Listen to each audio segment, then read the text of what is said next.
আচ্ছা প্রিয় শিক্ষার্থী বন্ধুরা, দেখো আজকে আমরা 4 নম্বর অঙ্কটা নিয়ে কথা বলবো। 11.1 এর 4 নম্বর অঙ্কটা, ঠিক আছে। গত দুইটা ভিডিওতে আমরা 1 থেকে 3 পর্যন্ত অঙ্কগুলো শেষ করেছি। 1 আর 2 আছে একটা ভিডিওতে, আর 2 নম্বরটা আছে একটা ভিডিওতে। যারা ওই অঙ্কগুলো দেখো নাই বা ওগুলোতে সমস্যা আছে তারা ওই ভিডিওগুলো দেখে নিতে পারো, ঠিক আছে। আচ্ছা, এখন বিষয়টা একটু দেখো। আমাদের 4 নম্বর যে অঙ্কটা বলেছে, তোমাদের বোর্ড বই আছে, বোর্ড বই থেকে আমি দেখে বলতেছি, তোমরা একটু বোর্ড বইটা সামনে নিয়ে ক্লাস করবা। দেখো বলা আছে, একদিন তোমাদের ক্লাসে দেখা গেল অনুপস্থিত ও উপস্থিত ছাত্রের সংখ্যা। আচ্ছা, ক্লাসে কি হয়, উপস্থিত অনুপস্থিত ছাত্র থাকে, তাদের মধ্যে বলা হয়েছে যে উপস্থিত ও অনুপস্থিত ছাত্র সংখ্যার অনুপাত হচ্ছে 1:4, ঠিক আছে। আচ্ছা, তাহলে বলেছে যে অনুপস্থিত ছাত্র সংখ্যাকে মোট ছাত্র সংখ্যার শতকরায় প্রকাশ করো, ঠিক আছে। তাহলে এখন আমি আগে লিখে নেব যেটা দেওয়া আছে, সেটা দেওয়া আছে অনুপস্থিত ও উপস্থিত ছাত্র সংখ্যার অনুপাত, ঠিক আছে। আচ্ছা, তাহলে দেওয়া আছে, দেখো একটু লক্ষ্য করে, দেওয়া আছে অনুপস্থিত ও উপস্থিত ছাত্র সংখ্যার অনুপাত, দেওয়া আছে অনুপস্থিত ও উপস্থিত ছাত্র সংখ্যা ও উপস্থিত ছাত্র সংখ্যার অনুপাত, ছাত্র সংখ্যার অনুপাত কত দেওয়া আছে? অনুপাত দেওয়া আছে হলো তোমাদের 1:4, ঠিক আছে। কি দেওয়া আছে? 1:4 দেওয়া আছে, ঠিক আছে। তাহলে দেখো অনুপস্থিত ও উপস্থিত ছাত্র সংখ্যার অনুপাত দেওয়া আছে 1:4। আগে কার দেওয়া আছে ধরো তো, দেখো তো, আগে দেওয়া হচ্ছে অনুপস্থিত, পরে দেওয়া আছে উপস্থিত। তাহলে এখন আমরা ধরে নিব, বলবো ধরি অনুপস্থিত ছাত্র সংখ্যা, ধরি অনুপস্থিত ছাত্র সংখ্যা, অনুপস্থিত ছাত্র সংখ্যা। আচ্ছা, অনুপস্থিত ছাত্র সংখ্যা তাহলে কত? আমরা ধরলাম হচ্ছে 1x। এখন এই যে 1x জন, তাই না? আচ্ছা, তো এই 1x তো লেখা যায় না, কারণ আমরা যখন x কে লিখি তখন সহগ ছাড়াই লিখি, শুধু x যদি হয় তাহলে, কারণ এক সহগ এটা লেখার প্রয়োজন পড়ে না। তাহলে আমি ধরলাম অনুপস্থিত ছাত্র সংখ্যা হচ্ছে x জন, তাই না? আচ্ছা, তাহলে উপস্থিত ছাত্র সংখ্যা কত হবে? তাহলে উপস্থিত ছাত্র সংখ্যা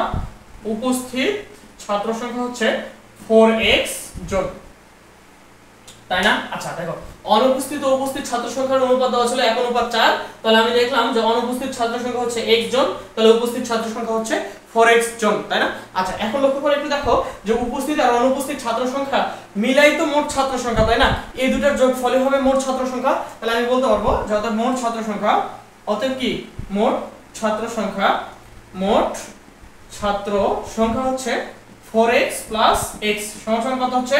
5x, ঠিক আছে। তাহলে 5x জন। আচ্ছা, একটু বিষয়টা দেখো যে আমাদের যে টোটাল ছাত্র সংখ্যা ছিল সেটা আমরা বের করে ফেলছি। এখন বলা হয়েছে যে মোট ছাত্র সংখ্যা শতকরায় প্রকাশ করো। কাকে মোট ছাত্র সংখ্যায়? অনুপস্থিত ছাত্র সংখ্যাকে মোট ছাত্র সংখ্যার প্রকাশ করো, আচ্ছা, অনুপাতে। তাহলে এখন আমরা বলবো যে অতএব অনুপস্থিত ছাত্র সংখ্যা যেটা আমাদের প্রকাশ করতে বলছে, তাহলে এখন বলতেছি অনুপস্থিত ছাত্র সংখ্যা মোট ছাত্র সংখ্যার আচ্ছা, মোট ছাত্র সংখ্যার শতকরা। আচ্ছা, শতকরা কি হবে? এখন লক্ষ্য করে দেখো তো শতকরা কি হবে। বলেছে আমাদের অনুপস্থিত ছাত্র সংখ্যাকে মোট ছাত্র সংখ্যার কার মধ্যে প্রকাশ করতে বলছে? মোটের মধ্যে। আচ্ছা, এবার আমি তোমাদের একটু ভগ্নাংশ লিখে আগে দেখাই। আচ্ছা, দেখো তো, আমরা যদি লিখি 5/2, তাহলে আমরা এটাকে কিভাবে ডাকি? 2/5, অথবা কিভাবে ডাকি? 5/2। কার 2? 5/2 এভাবে ডাকি না? আবার মনে করো আমি লিখলাম 7 উপরে 3, তাহলে কি ডাকি এটাকে? 7/3। কার 3? 7/3। তার মানে হচ্ছে 7/3 ভাগ। তার মানে এর মধ্যে 7 এর মধ্যে 3, 7 ভাগের মধ্যে 3 ভাগ, 7 ভাগের মধ্যে 3 ভাগ। তাহলে একটু দেখো, বলছে মোট ছাত্র সংখ্যার অনুপস্থিত ছাত্র সংখ্যা, মোট ছাত্র সংখ্যার মধ্যে অনুপস্থিত ছাত্র সংখ্যা। তাহলে মোট যেটা সেটা আমি কি করব? নিচে লিখব, কারণ এখানে 7 এর যার হয়েছিল সে নিচে হয়েছিল, এইজন্য আমি নিচে লিখলাম হচ্ছে 5x। আর অনুপস্থিত ছাত্র সংখ্যাটা কোথায় লিখব? উপরে লিখব। তো অনুপস্থিত ছাত্র সংখ্যা কত? x, ঠিক আছে।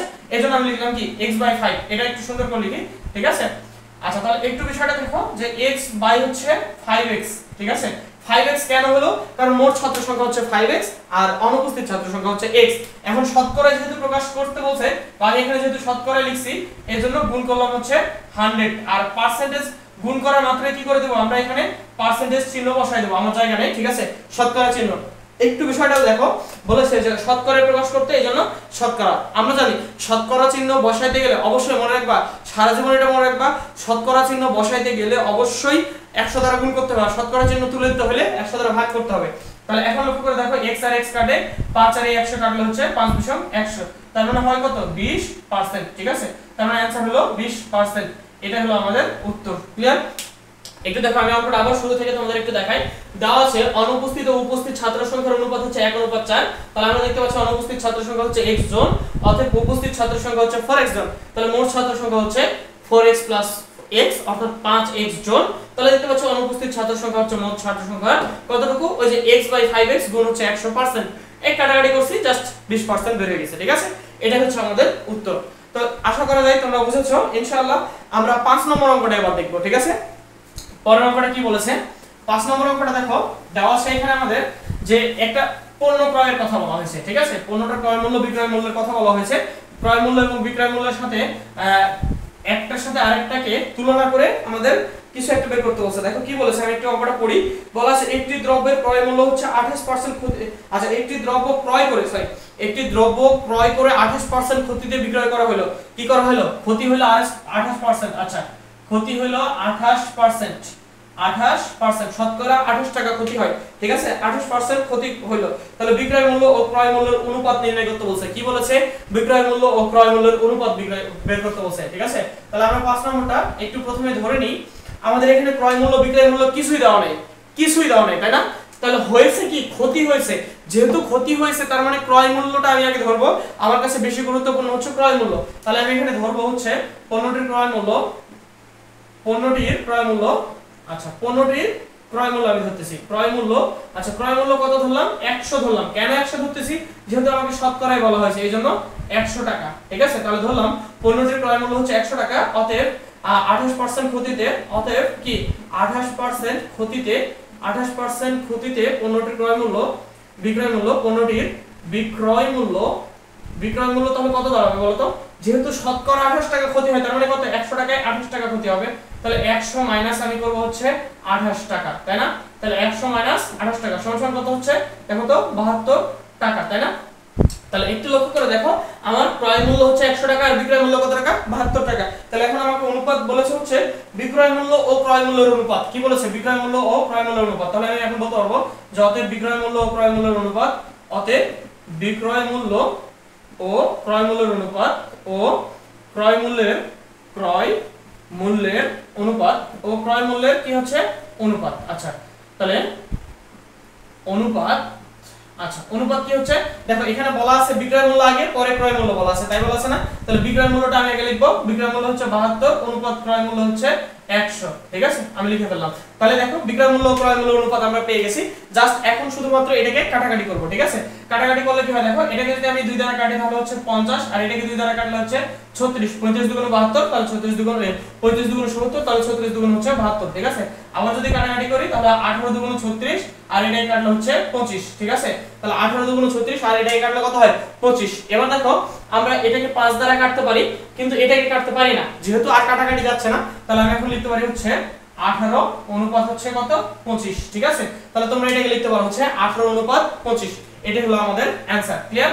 আচ্ছা তাহলে একটু বিষয়টা দেখো, আমি অঙ্কটা আরেকবার দেখাই। তোমাদের বলা হয়েছিল ক্ষতি হয়েছে, কি হয়েছে আমাদের এই ব্যবসাটাতে ক্ষতি হয়েছে, ঠিক আছে।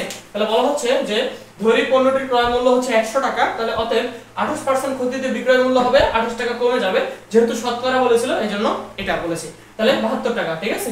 এখন আমি বিক্রয় মূল্য ও ক্রয় মূল্যের অনুপাত, যেহেতু বিক্রয় মূল্য আগে বলছিল এইজন্য বিক্রয় মূল্যটা অনুপাতের আগে লিখছি আর ক্রয় মূল্য পরে বলছিল এইজন্য অনুপাতের পরে লিখছি, ঠিক আছে।